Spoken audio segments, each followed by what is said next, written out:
Actually, The sound that it makes has a pitch that corresponds to a wavelength that's 4 times this one. No. NPC. Okay. Do my quest. What is the quest? This is also an acoustic resonator. How much do I get? The pitch is going to be higher or lower than the one I just did. Higher? Higher? Lower? Lower. Okay. Right, because the wavelength for that is 4 times the length of this body, and the frequency is proportional to 1 over the wavelength. Okay, so what I'm going to do is I'm going to take this porous plug that's made out of a ceramic with a bunch of square parallel channels. Can everybody see that? There's some toaster wire wound around here to use. And I want you to see the channels. Does anybody know what that material is? Anybody a car guy here? Me? You're a car guy? No. This guy. You a car guy? What's this material? I don't know. This is cell core ceramic. What? Huh? This is a cell core ceramic. And in your car, it's coated with platinum. It's your catalytic converter. But when it's just ceramic, it's nice and cheap. It doesn't get expensive until you put the platinum on.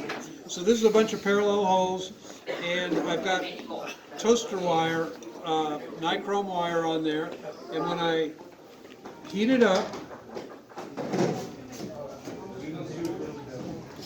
you should see it maybe start to turn just a little bit orange. The heater wire. Is it starting to get some color? Orange. Are you taking a photo of this? Video. All right.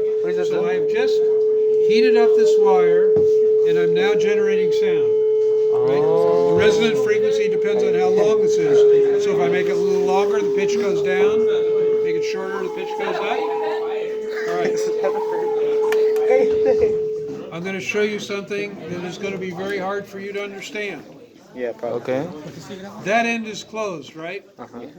Ding, ding, ding, ding, ding. Right? Closed. All right. I am going to hold a match in front of this open end. And you know that a sound wave is vibrations in the air backwards and forwards. Yep. I'm going to light this, and you're going to see that it's only going to blow the match towards me. One direction. It's going to blow this way. And if I bring it closer, it'll eventually blow it out. But where's the air coming from? That end's closed.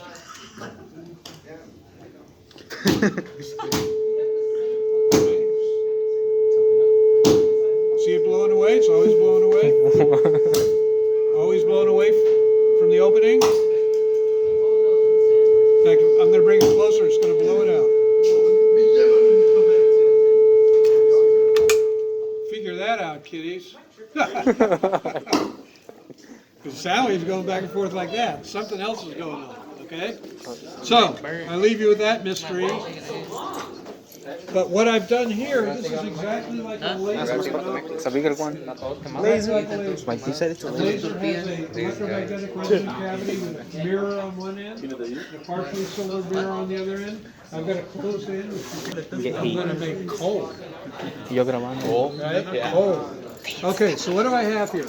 I have another one of these tubes, that long. I've capped it up at the end, so it's got air in it. I just want to prove there's nothing fancy. There's that porous material inside there, slightly different but similar. And this wire is thermocouple wire, type E thermocouple wire, copper Constantan.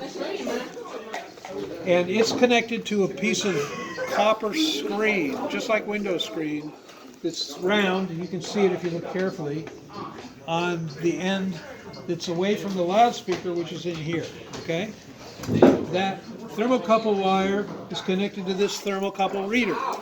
And right now it says the temperature of that copper wire is 69.7 degrees. I'm going to turn the sound on, and it's going to drop like a rock. And it creates sound. All right. If I turn the sound off, it'll warm up from the heat coming in from the room.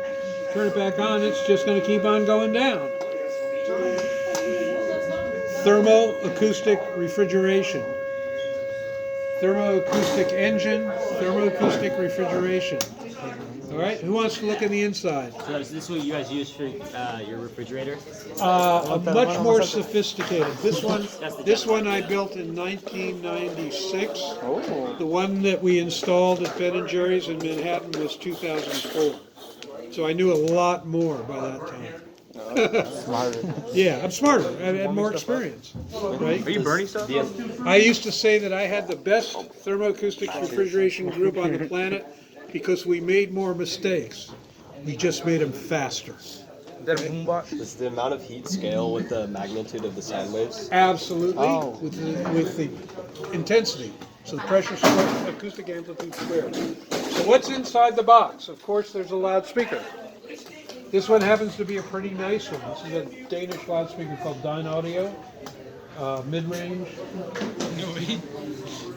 So it puts the sound in here. What you see in the bottom is, you see that large transformer? Don't stick your hand in there because that's hooked up to the AC.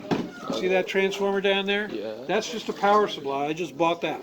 Okay? I didn't have to do anything. It takes the AC, it converts it to plus and minus 15 volts DC. That's sort of the standard voltage that is used for op amps and signal processing circuitry, analog circuitry. This circuit board contains two chips. This chip here with 14 legs, the little black one, that is an XR2204. That is what's called a voltage controlled oscillator. It's a wonderful chip. It's a tone generator for cell phones. Well, for telephones, right? So you know how they play those two tones. So this thing will produce a sinusoidal waveform whose frequency depends on the voltage. So I put a voltage in there and I can adjust it with those trim pots. You see the things? Those are potentiometers with the little screws on the top, so I can adjust them. That adjusts the voltage, sets the frequency. The frequency gets sent to that chip, which is an amplifier. But that's a big power amplifier, and that's why it has these fins on it. These are called heat sinks. You see black aluminum fins here, red aluminum fins there, and a bolt holding it all together. That's what I use to get the heat out of that chip so it doesn't burn itself up. I put the signal in from the signal generator, the voltage controlled oscillator. This amplifies it, goes to the loudspeaker. This I just bought. This is a thermocouple reader, so I didn't have to do anything but hook up the thermocouple wire. What was the most difficult part, most time-consuming part of this design? Who wants to guess? What was the most time-consuming part? Wiring. No, but it's a good guess. Yeah, it took me probably 3 hours to wire that circuit board, and then it probably took me another 3 hours to do all the internal wiring. Well, like the soldering, did you all solder? It's all soldered. You can see this. This is my favorite circuit board. This is called the Douglas board. So it's got, you put the chips in there with a little chip holder. You solder from the other side. It's got a ground plane, but you see the little solder there on the ground plane. You see it solder on the ground plane? Yeah. So I soldered all that stuff. Capacitors, more capacitors. Did the soldering take the longest? What? Did the soldering take the longest? No.